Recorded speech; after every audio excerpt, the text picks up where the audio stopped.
ఈ అమ్మవారి ఆలయానికి చేరుకోవడానికి తిరుపతి శ్రీనివాస మంగాపురం ఆలయానికి దగ్గరలో చెర్లోపల్లికి వెళ్ళే మార్గ మధ్యంలో నయారా పెట్రోల్ బంక్ నుంచి ఈ రోడ్డు మార్గంగా వెళ్ళాల్సి ఉంటుంది. ఈ మార్గంగా వెళ్తున్నప్పుడు కేవలం 10 నిమిషాల సమయంలో ఇక్కడ నుండి మనం ఆలయానికి చేరుకోవచ్చు. ఈ పల్లెకు చాలా చివరిలో ఈ ఆలయాన్ని నిర్మించడం చేశారు. చుట్టూ అందమైన చెట్ల మధ్య ఈ ఆలయం కళ్లకు వినసొంపుగా కనిపిస్తుంది.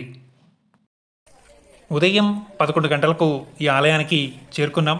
ఇక్కడ నుంచి లోపలికి వెళ్ళగా ఈ ఆలయం ముఖద్వారమే చాలా రంగురంగుల గేట్లతో స్వాగతం పలుకుతోంది.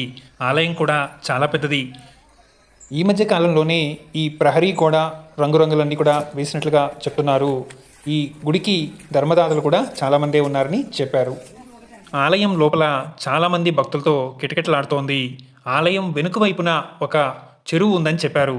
ముందుగా ఆ చెరువును చూద్దామని చెప్పి అలా పైకొచ్చాం. చుట్టూ కనిపిస్తున్న ఈ అందమైన కొండలు ఈ ఆలయానికి ప్రత్యేక ఆకర్షణ అని చెప్పచ్చు. ఈ కనిపిస్తున్న చెరువు పేరే దలా చెరువు అని ఇక్కడ వారు చెప్పారు.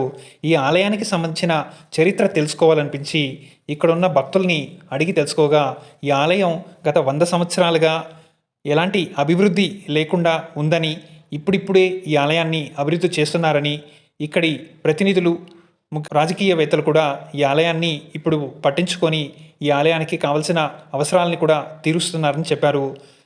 గుడి చుట్టూ ఎత్తైన చెట్లు, ఆహ్లాదకరమైన వాతావరణం, వెనుక వైపున చాలా విశాలమైన చెరువు, చుట్టూ అందమైన కొండలు, ఇవన్నీ కూడా చాలా అందంగా ఆనందంగా అనిపించాయి. కాసేపు అక్కడే ఉండి తర్వాత కిందికి వచ్చి ఈ వాతావరణాన్ని పరిశీలిస్తూ ఇక్కడ ఉన్న విగ్రహాలని చూడగా కొందరు భక్తులు ఈ విగ్రహాలకు పసుపు కుంకుమలతో చాలా చక్కగా అలంకరించారు. ఇక్కడ కనిపిస్తున్న ఈ చెట్లన్నీ 100 సంవత్సరాల పైనే చరిత్ర ఉందని ఇక్కడ ఉన్నవారు చెప్పారు.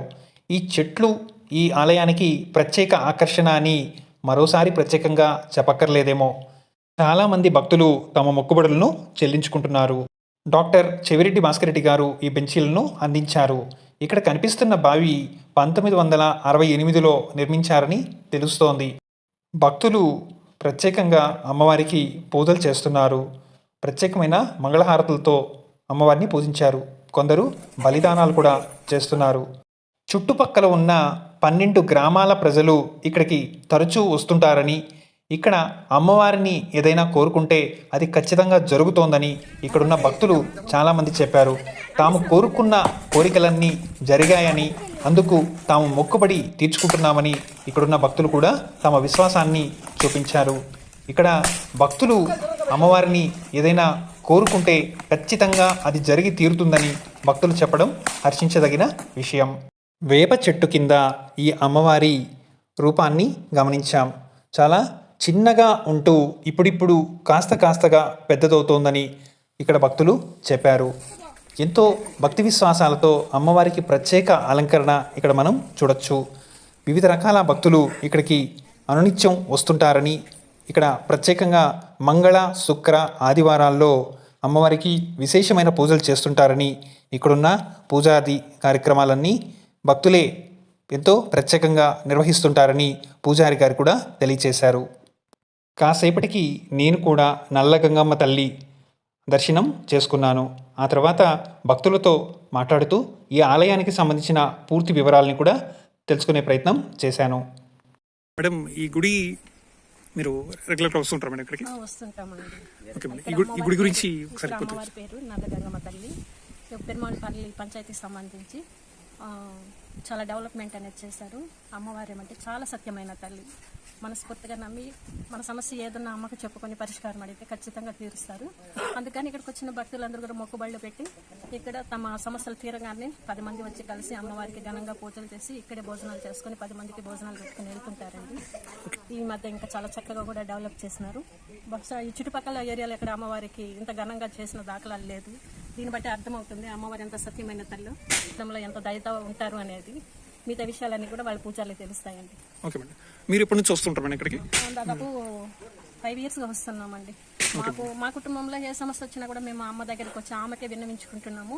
పరిష్కారం కాగానే వచ్చి మళ్ళీ ఆమెకి పూజలు చేసుకొని తిరిగి వెళ్తున్నాము. అని ఇక్కడ మీరు కోరుకున్నవన్నీ ఇక్కడ జరుగుతుంటాయి. సమస్యలండి మాకున్న సమస్యలు మేము కోరుకున్నట్టు మాకు ఖచ్చితంగా తీరాయి కాబట్టి మేము తరచూ వస్తున్నాము అమ్మ దగ్గరికి పూజలు చేసుకుంటున్నాము. మాదైతే పేరూరు పంచాయతీ అండి. మీ పేరు మేడం? భారతి. Okay madam. మీరు ఏం చేస్తుంటారు మేడం? మేము రైతులమండి. Okay okay. విద్య మాత్రం అన్ని మంచిగానే ఉంటాయండి. మీరు గతంలో ఏం కోరుకున్నారు, ఏం జరిగాయి మేడం ఇక్కడ? మా అబ్బాయికి కొంచెం వివాహ సమస్య ఉందండి. అది తీరితే ఇక్కడే 10 మందికి ఏట పొంగళ్ళు పెట్టి 10 మందికి భోజనాలు పెడతానని మొక్కున్నానండి. నాకు ఆ సమస్య తీరింది. అప్పుడు వచ్చాము, ఇక్కడ పూజలు చేసుకొని పొంగళ్ళు పెట్టుకుని దాదాపు 100 మందికి పైగా భోజనాలు పెట్టుకొని వెళ్ళాము. తర్వాత ఇప్పుడు మాకు పెళ్ళైన అబ్బాయికి బాబు కావాలని మొక్కుకున్నారు. అందుకని మళ్ళీ ఇప్పుడు మొక్కుబడి తీర్చుకోవడానికి వచ్చాము. కొంచెం పొంగళ్ళు పెట్టుకొని కొబ్బరికాయలు పుల్ల కొబ్బరికాయ కొట్టాము. కాబట్టి ఇదే కదండి, అక్కడెక్కడ చుట్టుపక్కల గ్రామాలందరూ కూడా చాలా మంది అమ్మవారి దగ్గరకు వస్తుంటారు. మంగళవారం విశేషంగా ఇక్కడ పూజలు జరుగుతుంటాయండి. అమ్మవారి కంటూ తిరునాళ్ళంటూ కూడా సంవత్సరంలో ఒక డేట్ అనేది ఫిక్స్ చేసుకుని పెరుమాళపల్లి, ఎస్వి నగర్, కొప్పరపల్లి అని ఇక్కడ 3 పల్లెల వాళ్ళు కూడా చాలా ఘనంగా చేస్తూ ఉంటారండి. Okay madam, thank you madam. Sir నమస్తే సార్. ఇప్పుడు మనం ప్రజెంట్ నల్లగంగమ్మ గుడిలో ఉంటున్నాం కదా. ఇక్కడ మీరు అంటే ఎక్కడి నుంచి వస్తున్నారు సార్? మీరు తిరుపతి నుంచి వస్తున్నాము. ఇక్కడే కాలు దగ్గరనే నేను కన్స్ట్రక్షన్ అది. Right sir. మీ పేరు సార్? కృష్ణమూర్తి. Okay sir. మీరు కన్స్ట్రక్షన్ వర్క్ లో ఉంటున్నారు. Right sir. వేరే వాళ్ళు ఈ ఊర్లో వాళ్ళు కాలువలో వాళ్ళు మనకు అమ్మవారి గురించి చెప్పారన్నమాట. ఆమె శక్తి మీరు ఎప్పటి నుంచి వస్తుంటారా సార్ గుడికి? వస్తూ ఉంటాను రెగ్యులర్ గా. వచ్చి పోతా ఉంటాను. Okay okay okay sir. కుటుంబాలందరూ చూసుకొని పోతాం. పొంగల్ దగ్గర పెట్టుకుని పోతాం. మనం అనుకునేది కొంతవరకు ఏం లేదు, మనం అనుకునేది జరుగుతుంది. Right sir. Right sir. జరుగుతుంది. తర్వాత అమ్మవారి శక్తి ఓకే ఓకే. పల్లెల్లో ఈ కొప్పాలపల్లి కానీ, కాలూరు కానీ, తిరుమలపల్లి కానీ అప్పుడప్పుడు జాతర మాది చేస్తుంది. Right sir. Right sir. ఏదో అమ్మ నమ్మకం ఇస్తే ఎలాంటి ఏమి ఇది కాదు, వాళ్ళ కోరిక నెరవేరుతుంది. తప్పకుండా సార్, తప్పకుండా. అమ్మ శక్తి అయితే ఉంది. తప్పకుండా sir. Thank you sir. Thank you so much sir. Right sir. సాధారణంగా తిరుమల శ్రీ వెంకటేశ్వర స్వామి వారి దర్శనం చేసుకున్న తర్వాత భక్తులు తిరుపతికి చేరి అక్కడ శ్రీ గోవిందరాజ స్వామి వారి దర్శనం చేసుకోవడంతో పాటు అలిమేలు మంగాపురం, ఆ తర్వాత శ్రీనివాస మంగాపురం అమ్మవారి దర్శనాలు కూడా చేసుకుంటూ ఉంటారు. ఈ ఆలయం కూడా అక్కడికి దగ్గరలోనే ప్రకృతి సౌందర్యంతో ఇక్కడ ఈ ఆలయాన్ని అభివృద్ధి చేస్తున్నారు ఇక్కడ స్థానికులు. ఈ ఆలయానికి సంబంధించిన పూజారులు ఎప్పటికప్పుడు తమ కుటుంబ సభ్యులు కూడా ఈ ఆలయానికి పూర్తి భద్రతతో పూర్తి అన్ని రకాల సమయాలు కూడా ఎవరో ఒకరు ఇక్కడ ఉండడం విశేషం. అమ్మవారి ఆలయంలో అనునిత్యం ఏదో ఒక పూజా కార్యక్రమం, ఏదో ఒక మొక్కుబళ్ళు తీర్చుకోవడం వంటివన్నీ కూడా జరుగుతున్నాయని ఇక్కడ చాలామంది భక్తులు చెప్పడం ప్రత్యేకమైన అంశం. వందల సంవత్సరాల నుంచి అమ్మవారు ఈ చెట్టు కిందనే ఉండటం నిజంగా ప్రత్యేకం. ఈ చెట్లు ఎంత పుణ్యం చేసుకున్నాయో మరి. ప్రస్తుతం మనం నల్లగంగమ్మ గుడిలో ఉంటున్నాము. ఈ గుడికి సంబంధించిన అర్చకులు ఈ గుడికి సంబంధించిన పూర్తి వివరాలను కూడా ఇక్కడ మనకు వివరంగా అందిస్తారు. ఇది కొబ్బరపల్లికి సంబంధించింది పూజ. పెరుమాళపల్లికి వాళ్ళు ముందు వస్తారు, వెనక కొబ్బరపల్లి వస్తారు. అమ్మగారు ఊరు, అత్తగారు ఊరు పెరుమాళపల్లి అని చెప్తున్నారు. ఆయన ఇప్పుడు పుట్టినాం కాదు, పెద్దోళ్ళు తరాల నుంచి అది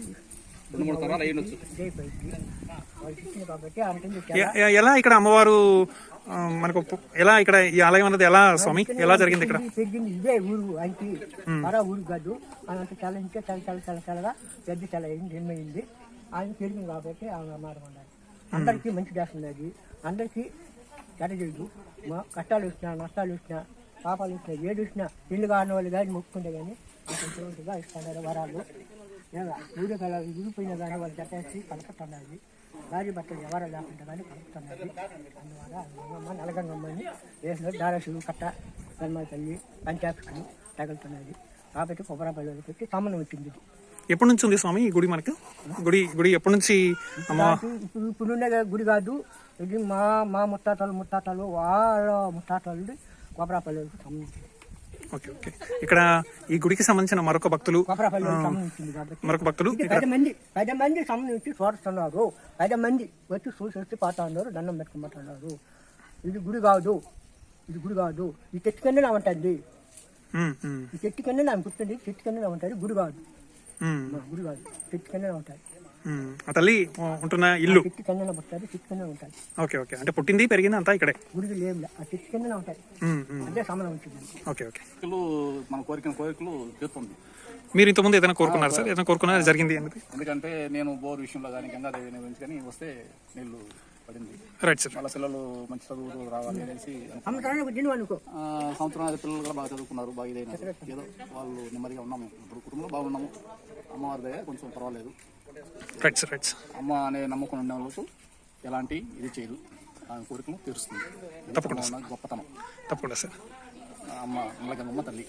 రైట్ సార్. చూస్తున్నారు కదా ఫ్రెండ్స్, భక్తి భావంతో మనం మనస్ఫూర్తిగా అమ్మవారిని కనుక మనం ఏదైనా కోరుకుంటే అవి ఖచ్చితంగా జరుగుతాయి. కానీ అవి ధర్మబద్ధమైన విషయాలు అయి ఉండాలి. ఇక్కడ ఆలయంలో అమ్మవారికి భక్తులు ఎంతో ప్రీతికరంగా పూజాది పురస్కారాలు చేయడం మనం గమనించవచ్చు. గుడిలో ఉన్న ప్రతి విగ్రహం పూజలు అందుకుంటున్నవే. భక్తులు ఎంతో ప్రత్యేకంగా పూజలు చేస్తున్నారు. ఈ తులసి కోట కూడా ఎంతో అందంగా తీర్చిదిద్దారు. ఇక్కడ ఉన్న బావి ప్రస్తుతం వాడబడడం లేదు, కానీ చాలా పురాతనమైనది. నిత్యం భక్తులు ఈ ఆలయాన్ని దర్శిస్తూ తమ పూజాది కార్యక్రమాలతో ఈ ఆలయాన్ని మరింత అందంగా మారుస్తున్నారు. విశేషమైన ఈ ఆలయానికి ఇక్కడ అధికారులు భక్తుల సౌకర్యార్థం పొంగళ్ళు పెట్టుకోవడానికి పొయ్యిలను ఏర్పాటు చేశారు. ఈ గుడికి సంబంధించి ఎప్పుడు ఉత్సవాలన్నీ కూడా ఎప్పుడు చేస్తుంటారు మేడం ఇక్కడ? ఇక్కడండి జనవరి మాసంలో వచ్చే సంక్రాంతి తర్వాత కనుమ వస్తుందండి. ఈ కనుమ పండుగ రోజు ఈ చుట్టుపక్కల గ్రామాల వాళ్ళందరూ కూడా ప్రత్యేకమైన పూజలు అమ్మవారికి జరుపుతారండి. ఒక తిరునాళ్ళ లాగా జరుపుతారు. Okay madam. ఎక్కడెక్కడ నుంచి వస్తుంటారు మేడం భక్తులు? నుంచి అనండి నమ్మకం ఉన్న వాళ్ళు అటు బెంగళూరు, చెన్నై, ఇటు హైదరాబాద్ నుంచి కూడా వచ్చే వాళ్ళు ఉన్నారు. తిరుమలకి అతి సమీపాన ప్రకృతి సౌందర్య ప్రకృతి మధ్యలో, అందమైన ప్రకృతి మధ్యలో ఉన్న ఈ ఆలయము చూడడానికి కూడా చాలా చక్కగా ఉంటుందండి. ఇక్కడ ఉన్న ప్లేసే తెలుస్తుంది మేడం. చాలా జనవరి మాసంలో కనుమ పండుగ రోజు జరిగే ఇక్కడ వేడుకలు, అమ్మవారి వేడుకలకి ప్రత్యేకమైన వేడుకలు జరుపుతారు. మీరు ఆగదు. Thank you madam. సో చూశారు కదా ఫ్రెండ్స్, ఈ చక్కటి ఆలయాన్ని. ఈ ఆలయం మనకు తిరుపతి శ్రీనివాస మంగాపురం నుంచి కాస్త ముందుకు రాగా చెర్లోపల్లికి వెళ్ళే దారిలో నయారా పెట్రోల్ బంకుకు దగ్గరలో పక్కనున్న సందు నుంచి లోపలికి రావాల్సి ఉంటుంది. ఈ ఊరి పేరు కొప్పరవాండ్లపల్లి. ఈ ప్రత్యేకమైన ఆలయం పేరు నల్ల గంగమ్మ తల్లి ఆలయం. సో ఇది ఫ్రెండ్స్ ఈ ఆలయానికి సంబంధించిన చరిత్ర, ఇతర వివరాలన్నీ కూడా. మీరు కూడా మీ కుటుంబంతో కలిసి తిరుపతికి విచ్చేసినప్పుడు శ్రీ వెంకటేశ్వర స్వామివారి దర్శనం అనంతరం అలివేలు మంగాపురం, గోవిందరాజ స్వామి గుడి, శ్రీనివాస మంగాపురం నుంచి ఈ నయారా పెట్రోల్ బంక్ నుంచి కాస్త ముందుకు వచ్చిన తర్వాత ఈ ఆలయాన్ని చేరుకోవచ్చు.